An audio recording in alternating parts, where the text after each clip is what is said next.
မင်းသမီးတစ်ပါးကကို့ခင်မုန်းကိုလူချင်တာနဲ့ရေထဲတွန်းချပြီးအသေးတက်လိုက်ပေမဲ့ကံကြမ္မာကထူးဆန်းစွာနဲ့ပဲသူမတေသွားတဲ့အချိန်မှာခေတ်သစ်ကကောင်မလေးတယောက်ရဲ့ဝိညာဉ်ကဒီခန္ဓာကိုယ်ထဲကိုဝင်စားသွားပါတယ်မူလဇက်လိုက်မင်းသမီးရဲ့ဝိညာဉ်ကတော့ဘေးနားကနေတစေတကောင်ဖြစ်နေကြည့်နေရပြီးသူမရဲ့ခင်မုန်းကိုခေတ်သစ်ကမိန်းကလေးကမြူဆွဲတော့မှကိုစိုးရိမ်နေတာပါတစ်ဖက်မှာလည်းခေတ်သစ်ကရောက်လာတဲ့ဝိညာဉ်ကဒီခေတ်ကလူတွေကဥဒူဒူဒီပဲငါကရှီဟောင်းကပြလေးတပုတ်နှစ်ပုတ်လောက်ယူပြလိုက်ုံနဲ့ဒီယောက်ျားကငါ့လက်ထဲရောက်လာမှာပဲလို့ကြံစည်နေပါတယ်ဒါပေမဲ့ခင်ပွန်းဖြစ်သူခြံရွှမ်းအန်းရောက်လာတဲ့အခါမှာတော့အချင်းတွေကပြောင်းကုန်ပါတယ်သူကမင်းကိုရေထဲတွန်းချတဲ့သူတွေကိုငါသင်ငန်းစာပေးထားတယ်မင်းသမီးကိုလည်းနောက်ကျရင်ခေါင်းဖြတ်ပြီးမင်းကိုဘောလုံးကစားဖို့ပေးမယ်လို့အီစိတ်ပြောလိုက်တဲ့အခါမှာတော့ခေတ်သစ်ကောင်မလေးတယောက်တုံလို့သွားပါတော့တယ်မူလာဆက်လိုက်မင်းသမီးကတော့ဘေးကနေငါယောက်ျားကတကယ်တော့ယူးတွန်နေတဲ့သူပါနင့်ကိုတတိပေးဖို့မိသွားတယ်ဆိုပြီးကြည်နေခဲ့ရပါတယ်ခေတ်သစ်ကရောက်လာတဲ့ဝိညာဉ်လေးဟာဒီလိုကြောက်စရာကောင်းတဲ့ယောက်ျားကြီးနဲ့ဘလူးSystem ရဲ့ပြောကြားချက်အရနောက်တစ်နှစ်ဆိုရင်မူလပိုင်ရှင်ရဲ့ဝိညာဉ်ဟာအပြေးတိုင်ပျောက်ကွယ်သွားတော့မှာပါဒါကိုသိသွားတဲ့မူလပိုင်ရှင်ဝိညာဉ်ကအလွန်ဒေါသထွက်ပြီးမင်းငါ့ကိုအသက်ရှင်ခွင့်မပေးရင်ငါကကလဲစားချေတဲ့ဝိညာဉ်ဖြစ်တဲ့မင်းကိုဒုက္ခပေးမယ်လို့ကြုံဝါလိုက်ပါတယ်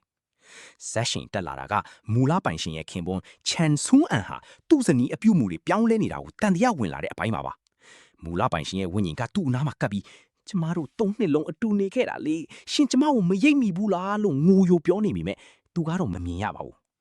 ဒါပေမဲ့ချန်ဆူးအန်ကအခန်းထဲမှာတခုခုထူးဆန်းပြီးအေးစိတ်နေတာကိုခံစားမိတာကြောင့်ဇနီးဖြစ်သူကိုမြို့ပြင်ကအိမ်ကိုချက်ချင်းပြောင်းရွှေ့ဖို့အမိန့်ပေးပါတယ်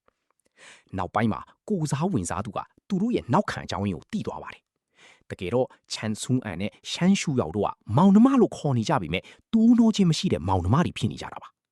ချန်ဆူးအန်ဟာသူမကိုတခြားသူနဲ့လက်မထပ်နိုင်အောင်နီးမျိုးစုံနဲ့ချုပ်ကင်ထားတဲ့စိတ်တစားဆန်တဲ့အချစ်ပိုင်ရှင်ဖြစ်နေပါတယ်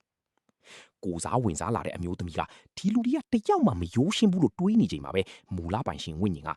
ငါနဲ့သူနဲ့ဂျာကပတ်သက်မှုကမင်းထင်တယ်လို့မယိုးရှင်းဘူးလို့ပြောရင်ဇလန်းကိုပို့ပြီးလျှို့ဝှက်ဆန်းကျေသွားစေပါတယ်မူလပိုင်ရှင်ရှမ်းရှူရောင်းတဲ့ချန်ဆွန်အန်တို့ရဲ့လွန်ခဲ့တဲ့10နှစ်ကအတိတ်ဆက်ကြောင်းကိုပြန်လည်မြင်တွေ့ရပါတယ်အဲ့ဒီချိန်ကချန်ဆွန်အန်ဟာမိထွေးဖြစ်သူရဲ့နှိပ်စက်မှုကိုခံနေရတဲ့ကလေးငယ်တူးသာရှိပါသေးတယ်အစားအစာလည်းမကြွေးပဲဂိုးတောင်ထဲမှာပိတ်လောင်ခံထားတဲ့သူ့ကိုရှမ်းရှူရောင်းကခိုးပြီးအစားအစာတွေနဲ့ဆေးဝါးတွေတွားရောက်ပြီးကမ်းခဲ့တာပါ